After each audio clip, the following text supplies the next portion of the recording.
Imagina que você é um jogador de futebol do ensino médio na partida mais importante da sua vida até então. Se você ganhar, você vai pro campeonato nacional. Você está perdendo de 1-0 e o tempo está prestes a acabar, mas você consegue driblar todo mundo e chegar de frente pro gol. É você contra o goleiro no gol que vai decidir o futuro da sua vida. Ao mesmo tempo, um colega de equipe te chama para passar para ele, já que ele tá bem mais livre e tem mais chances de fazer o gol. Você lembra que futebol se joga com 11 jogadores. É um por todos e todos por um. E então você passa a bola pro seu colega e finalmente o gol decisivo que você precisava finalmente vai acontecer. E então a bola bate na trave, o time inimigo contra-ataca, faz mais um gol e a partida acaba em uma grande derrota. O seu sonho foi absolutamente destruído. Tempo depois você pensa, e se eu não tivesse passado a bola e tivesse chutado eu mesmo? Essa é a história de origem de Isagi Yoichi, protagonista do anime Blue Lock. Depois desse evento, ele é convidado para participar do projeto Blue Lock,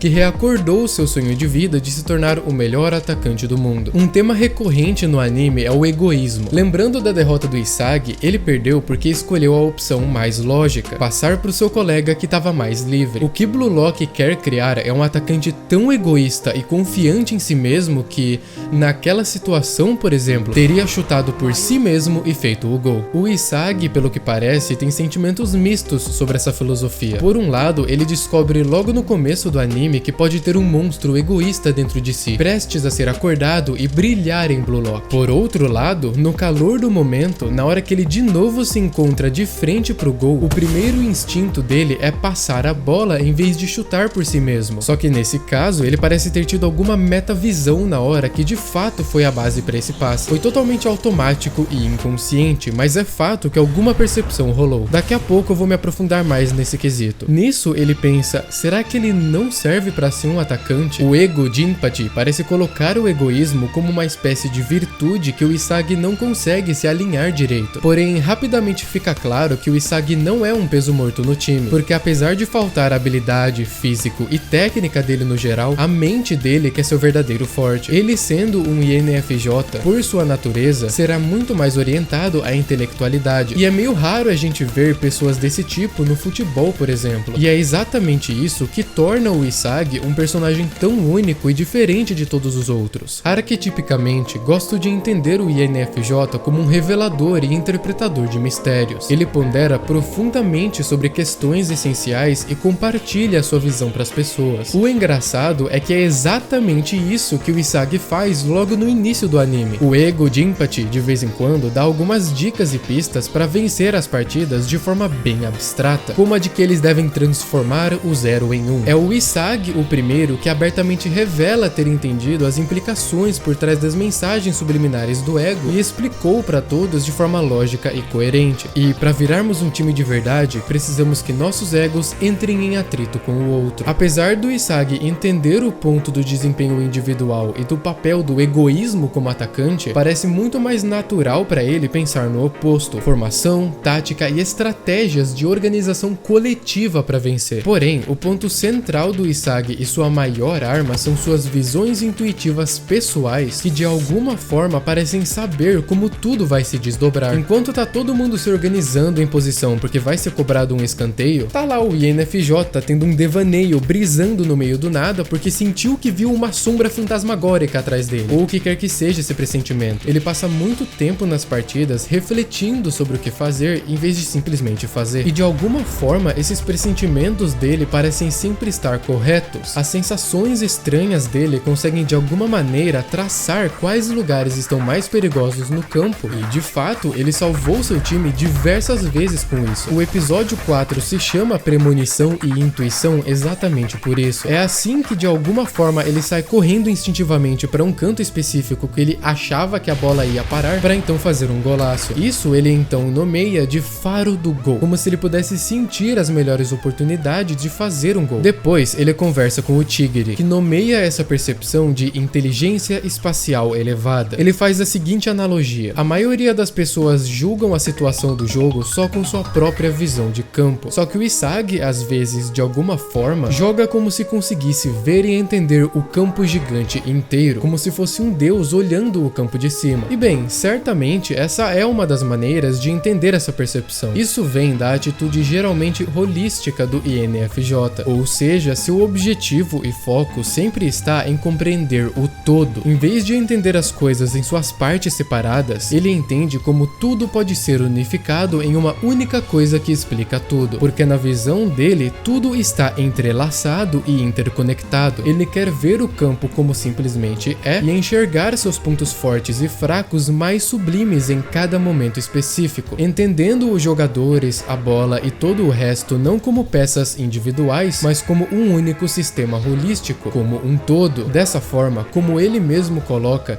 ele consegue prever o futuro do campo, pois ele consegue replicar esse todo em sua mente, fazer simulações mentais, descobrir o que vai acontecer de acordo com as informações que ele tem e se posicionar da forma mais inteligente, podendo utilizar os pontos fortes e proteger os pontos fracos do campo. É dessa forma que ele fez todos os seus gols e assistências mais importantes. Não porque ele é um vidente que prevê as coisas, mas porque ele sabe extrapolar as informações à sua disposição no ideal que ele quer que aconteça. Também tem o final da partida contra o time V, que ele descobre a fórmula dele para fazer gols. Já que ele está sempre alguns segundos à frente de todos por conseguir prever o campo, essa vantagem é inútil se ele domina a bola antes de chutar, tornando o chute direto pro gol sua melhor opção. E isso era algo que estava na frente dele o tempo todo. Um detalhe óbvio que ele demorou muito para perceber, mas que foi a chave para sua vitória. Vamos então explicar as funções cognitivas de Isagi Yoichi, do tipo de personalidade INFJ. Sua função cognitiva auxiliar é o sentimento extrovertido, que navega a ética e a moralidade de maneira coletiva e universal. Sua função cognitiva terciária é o pensamento introvertido, que navega suas conclusões lógicas de maneira internamente consistente e também universal. Ao contrário da temática de egoísmo em Blue Lock, o Isagi desfruta bastante de um senso de camaradagem com seus colegas. Por exemplo, ele diz pro Tigre de forma genuína: vamos lutar juntos, mesmo sabendo que apenas um vai sobreviver no fim. Outra coisa é que ele entende e sabe usar a equipe dele de forma equilibrada e harmônica para fazer suas jogadas através de padrões lógicos que ele descobriu que se aplicam a qualquer situação. Ele nunca força seu ego individual na partida na hora de julgar o que fazer, e em vez disso se adapta às condições externas para então fazer uma jogada individual, descobrindo fórmulas e padrões lógicos para aplicar em qualquer situação que o campo se encontre. Agora, o mais importante, sua função cognitiva dominante é a intuição introvertida, que busca perceber e interpretar os verdadeiros significados das coisas de forma pessoalmente satisfatória. Isso torna o Isagi extremamente focado em conseguir o que ele idealizou em sua mente, como se todo o seu corpo estivesse sendo controlado por essa visão obsessiva do futuro. Leve como exemplo extremo o episódio que eles derrotam o time W. Ele estava absolutamente desesperado que haviam 3 minutos para terminar o jogo e estava tão focado em ganhar a qualquer custo que empurrou e derrubou um colega dele em fúria, dizendo: sai da minha frente. Ficou fazendo jogadas sozinho e não ouvindo mais seus colegas. É uma percepção centralizadora e confiante de informações, extrapolando o que na mente dele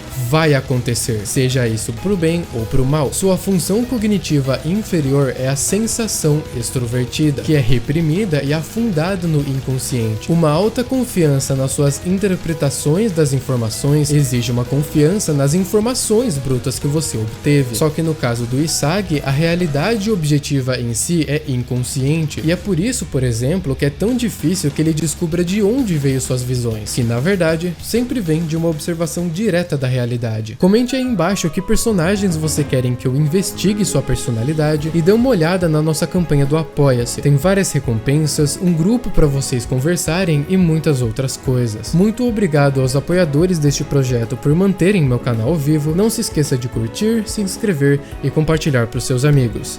E até a próxima!